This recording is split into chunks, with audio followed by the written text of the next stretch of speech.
están los poderosos. ¿Cómo es que tú dices, Jorge? Los poderosos. Mira. Juan TH, Jorge Rodríguez y Rudy González. Bueno, en una reunión extraordinaria del Comité Ejecutivo de la Asociación Dominicana de Profesores que se hizo ayer, tomaron la decisión, según su secretaria o su presidenta, Xiomara Guante. Nosotros elaboramos un documento que socializamos con el ministro y contiene algunas condicionantes para regresar a clase. El Comité Ejecutivo reafirma su posición sobre las condiciones que deben estar dadas para el inicio presencial de la docencia. El ministro dijo que consultaría para tomar decisiones sobre algunos planteamientos del documento que le entregó la ADP. Entre las demandas de la organización al Ministerio de Educación figuran que se cumpla con lo establecido por el Ministerio de Salud Pública de un 5% como índice de positividad para abrir las escuelas y una tasa de incidencia de infectados menor a 50 por 100,000. Me refiero a habitantes. Además, reclaman la vacunación del personal docente y administrativo. Bueno, esa parte se ha cumplido. Así como también gestionar la vacunación de los jubilados y pensionados. Demandan realizar las reparaciones a miles de escuelas en términos de ventilación, agua, tamaño de las aulas y cumplir con el envío de los fondos descentralizados a los centros educativos. Además, realizar el concurso para cubrir el déficit de docentes que afecta a las escuelas y contratar al personal de apoyo y disponer de material didáctico para el aprendizaje de acuerdo al currículo actualizado. Bueno, en definitiva, parece que no va a estar muy fácil el reinicio de las clases presenciales en las escuelas del país, por lo que señala la presidenta de la Asociación Dominicana de Profesores. Yo creo que el ministerio debió presentar un mapa de contagios en todo el país, un mapeo. Hay municipios donde no hay COVID, que los hay, pero no hay COVID, habrá clases presenciales. En Santo Domingo, donde hay mucho COVID, ahí no va a haber clases presenciales. En Cantalarrana, por allá, por hacer el carajo, no hay COVID, nada más hay 2 casos de COVID. Bueno, pues ahí vamos a impartir docencia. Pues de eso que se trata. Porque el gobierno y el ministerio no puede ceder ante las presiones de los dueños de los colegios, que son los que están más jodiendo más con eso, de que se abran las clases, y presenciales. Porque ellos no están pensando en la salud, están pensando en su negocio. Porque la educación es un negocio. Definitivamente. Entonces, no, el Ministerio de Educación no puede ceder ante eso. Esto tiene que ser una programación, miren, porque se sabe dónde hay mucho COVID y dónde no lo hay. Donde las clases pueden ser semipresenciales o pueden ser presenciales. A partir de un estudio en tal sentido. Sí. Ellos anunciaron 48 municipios donde, bueno, entonces, donde hay menos incidencia y hicieron hincapié en esos municipios, pero el calendario, el protocolo que ha establecido educación es abrirlo en todo el país. No, así no. Bueno, eso es mi punto de vista. No, yo digo porque es el calendario que, aunque ellos tipificaron 48 municipios, o sea que es una tercera parte de los municipios que tiene el país. Hay 158 municipios. José Leonel Cabrera, Neney, ministro de Proyectos Estratégicos y Programas Especiales de la Presidencia. ¿Qué le pasó? Se murió. Dice que de ahora en adelante el reciclaje será la forma como se manejarán los vertederos hasta convertirlos en rellenos sanitarios que no afecten la salud de la gente ni impacten en el medio ambiente. Con Neney vamos a conversar, lo tenemos con nosotros vía Zoom. Ok, sí, porque él sabe de eso porque él tiene ese negocio de reciclaje. Sí. Sí, lo puso, él fue el que puso en ejecución ese negocio de reciclaje en Santiago, precisamente. Buenas tardes, Neney. ¿Me escuchan? Sí, te escuchamos. Ah, está ahí. Hola, Neney, ¿cómo estamos? Hola, mucho gusto. Don Rudy, Juan TH, Don Giorgi, un gran placer de estar con ustedes. Gracias por lo de Don, porque ya tú estabas un poquito es verdad. Ese por el cariño y el respeto. Es verdad lo que dice yo, Rudy, que ese negocio es tuyo. Yo no creo eso. No, ese es un negocio que él desarrolló. ¿No es así, Neney? El negocio de Santiago, bueno, es el hijo mío que vino con esa idea, se graduó fuera, vino motivado con todo el tema de la protección medioambiental. Por eso digo, y evidentemente tú conoces el tema, claro. Claro, yo le di todo el apoyo y me siento muy orgulloso de lo que se ha logrado allá en Santiago. Eso ha funcionado bien. Un modelo de gestión. Ha funcionado bien en Santiago. Es lo que precisamente queremos replicar a nivel de todo el país. Ha funcionado bien en Santiago realmente. Claro. Es el modelo que funciona en todos los países. No estamos inventando nada tampoco. Entonces es una decisión del presidente Luis Abinader de que comencemos a implementar ese modelo de gestión alrededor de todos los vertederos, que definitivamente es un gran dolor de cabeza que tiene toda la vida, provocando daños a la salud, daños al medio ambiente, traumas sociales. Solamente hay que recordar lo que ocurrió el año pasado, alrededor de abril-mayo, con el vertedero de Duquesa, que duró prácticamente un mes completo quemándose, y eso provocando, en el medio de la pandemia que nos afecta, provocando un gravísimo daño, un trastorno respiratorio a todos los pobladores, inclusive a los que vivimos lejos del vertedero de Duquesa.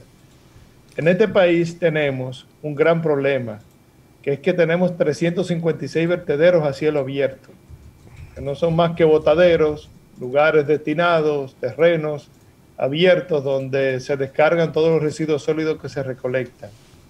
Y eso evidentemente provoca un daño irreparable a la salud del pueblo y a todo el ecosistema.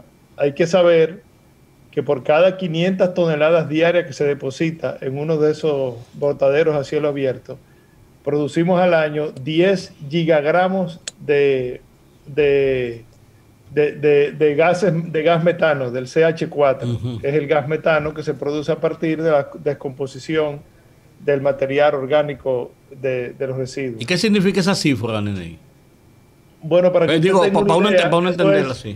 Eso provoca 25 veces más daño que el monóxido de carbono que emiten los vehículos y todos los vehículos y todo lo que producen gases al medio ambiente. Esto es 25 veces más potente y 25 veces más dañino. Y es lo que inclusive organismos internacionales han determinado que ha contribuido enormemente con el calentamiento global. Entonces es una decisión de este gobierno, como decía, comenzar a resolver el problema. Es un problema complejo, difícil, costoso. ¿Cuál es el procedimiento, Neney? O sea, ¿cómo se va a realizar ese programa? Bueno, de entrada ya el presidente definió la intervención de 8 vertederos, que son los que precisamente están ubicados en las provincias, en los municipios con vocación turística, y ya empezamos a intervenirlo. Estamos hablando de Punta Cana, estamos hablando de Terrena, de Higüey, de Samaná, de Puerto Plata.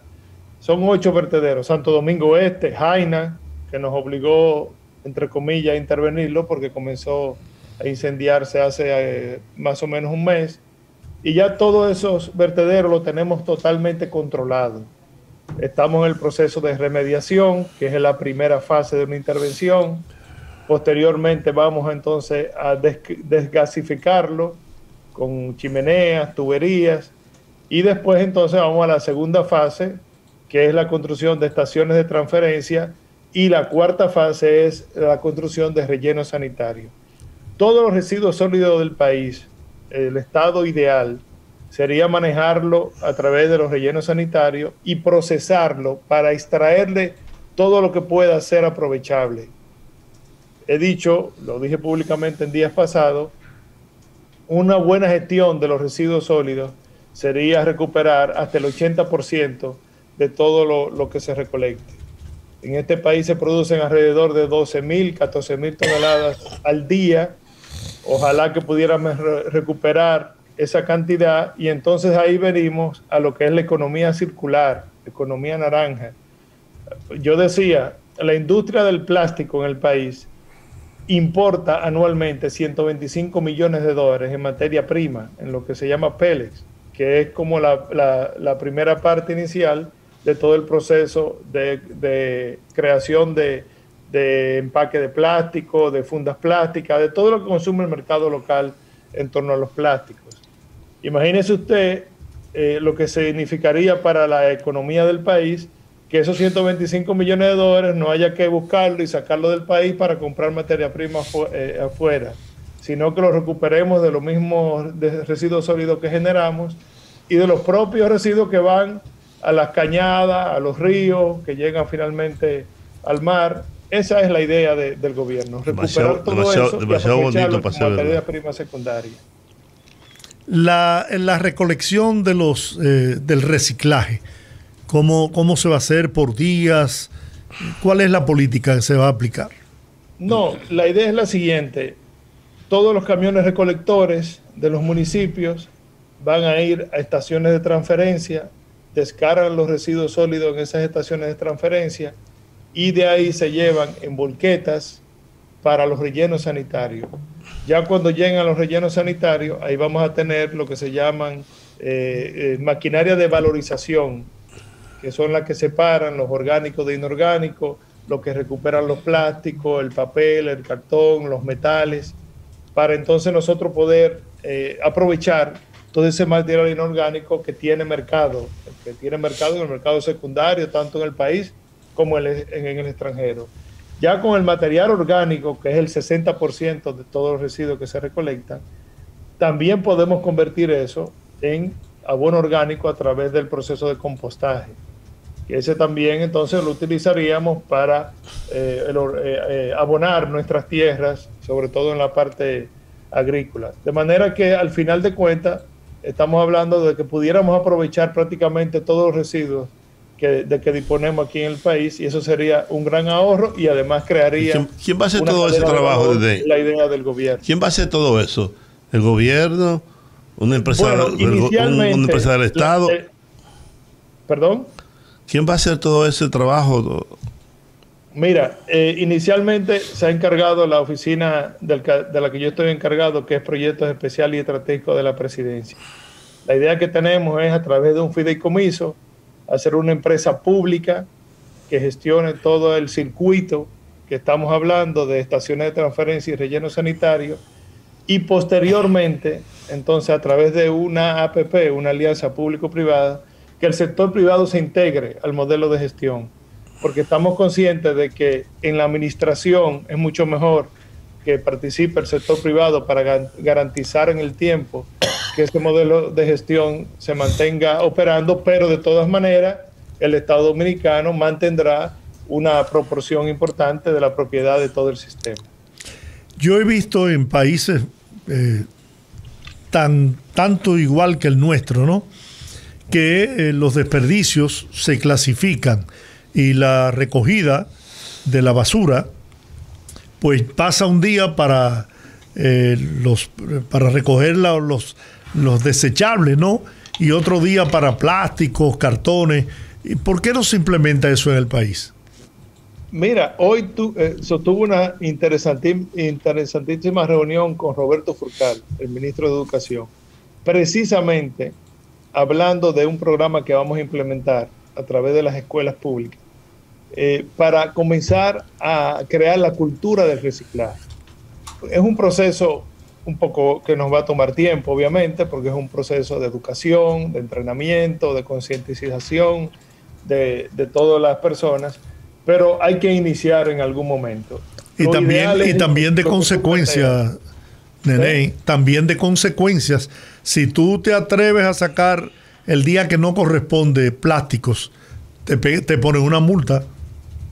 Sí, claro. Bueno, ahora la Ley General de Residuos, que ya fue promulgada en septiembre del año pasado, establece un régimen de consecuencia, sobre todo a los grandes productores de residuos, si no disponen de manera correcta de esos residuos.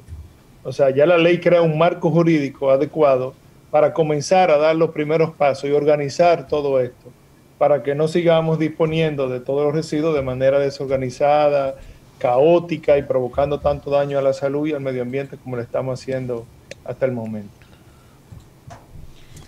Yo te confieso, a mí, en mi casa, por ejemplo, mi esposa pues ha puesto eso en práctica, y hay de aquel que no recicle los diferentes plásticos, cartones, ahí no se permite.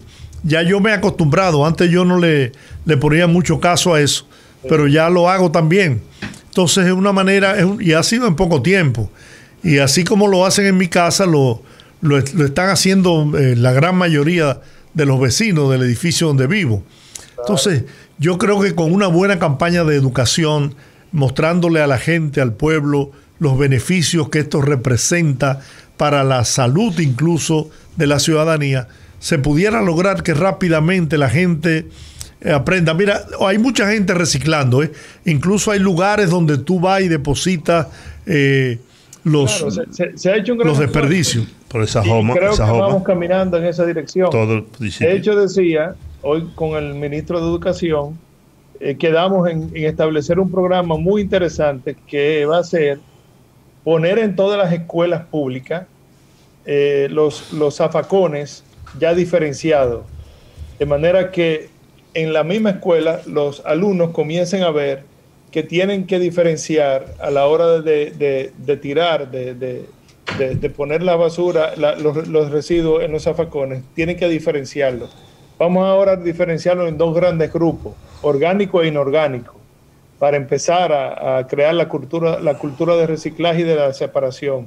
Posteriormente, como tú dices, Georgie, vamos a ir necesariamente ya a diferenciar el inorgánico en diferentes tipos, plástico, en cartón, en papel, como vemos en otros países. Pero en principio aquí ganaríamos un gran terreno si iniciamos separando los dos grandes grupos, inorgánico del orgánico. Y entonces ahí seguimos después caminando un poco más hacia adelante. Bien, bueno, pues gracias, José Leonel Cabrera, Neney. Neney, si tú le dices José Leonel, si tú le dices José Leonel, nadie sabe quién es. Leonel porque yo me llamo Leonel también, entonces la gente lo asociará conmigo. Mira, pero quería de alguna manera, si me permiten. Sí, claro. Porque lo escuché en el inicio, hablando del proceso de reapertura gradual de las escuelas. Sí. Un poco Juan TH planteó una preocupación que tenemos todos, pero precisamente esta mañana hablando con el ministro de Educación, él me explicaba de que se va a hacer en apenas 40 y pico de municipios, que son los municipios precisamente donde tienen la mitad del nivel de promedio de contagio. O sea, que eso cumple con la exigencia de la ADP. Y además se va a hacer, no solamente será voluntario y parcial, sino que se le está pidiendo a los padres de cada uno de los alumnos que dé por escrito su autorización de que el niño acuda a las escuelas. De manera que me parece que eso va a ser un buen ejercicio que vamos a hacer para empujar hacia la dirección de que en algún momento tenemos que volver a la normalidad, pero se está haciendo con todo el protocolo adecuado para la protección en términos de salud de todo el personal, primero de todos los alumnos y después de todo el personal docente que interviene en esas escuelas. Se está haciendo con el acompañamiento del Gabinete de Salud, con la misma salud pública. O sea, se ha implementado, se ha diseñado un buen plan que yo tengo fe que va a funcionar y que va a dejar satisfecho a la población que finalmente decida acudir a las clases de manera presencial. Pues muy bien, Neney, gracias por haber compartido con nosotros toda esta información y ojalá que sea exitoso, porque la verdad que sería un paso de avance en la descontaminación de nuestro medio ambiente en la República Dominicana. Así será, con Dios delante. Gracias. Bueno, gracias a ti. Las 5 de la tarde con 50 minutos. Seguimos en el rumbo de la tarde. Mira, ese tema del reciclaje, de los desperdicios sólidos, es un tema que viene dando vueltas en los ayuntamientos y en el país desde hace muchos años.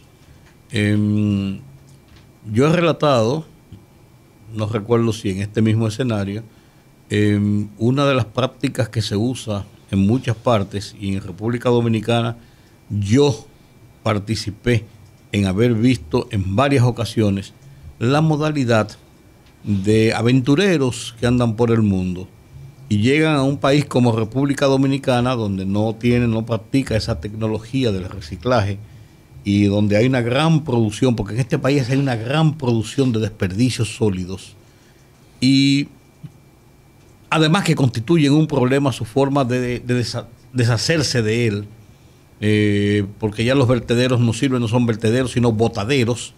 Y entonces vienen esos aventureros y llegan a República Dominicana, se reúnen con el alcalde y le dicen al alcalde: mira, yo tengo la mejor fábrica, esto se resuelve y ustedes no tienen que poner un centavo. Nosotros lo único que queremos de ustedes es que nos den una carta diciendo que ustedes están de acuerdo con que nosotros manejemos este proyecto, y con esa carta salen a buscar dinero, a buscar financiamientos, y con esos financiamientos se ganan un montón de cuartos, venden el proyecto y después sabrá Dios qué pasa. En esta situación, son buscones. Sí, aventureros, como yo les digo. Y cuando yo estaba en el ayuntamiento trabajando como asesor del alcalde Roberto Salcedo, en el periodo 2002-2014 o 2016,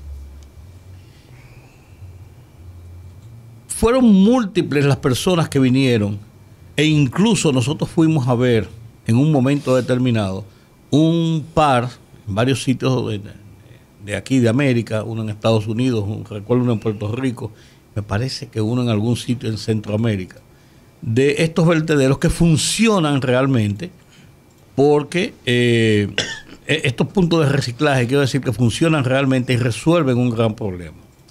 Incluso en Guaynabo, en Puerto Rico, hay una planta de reciclaje y una planta de transferencia de basura, que encima de esa planta, que es subterránea, señores, hay un jardín de infantes arriba y un polideportivo.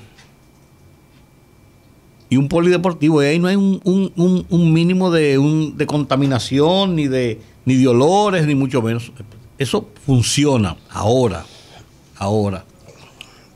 ¿Cómo funciona y cuáles son las inversiones en ese sentido y quiénes son los que están detrás de esas inversiones?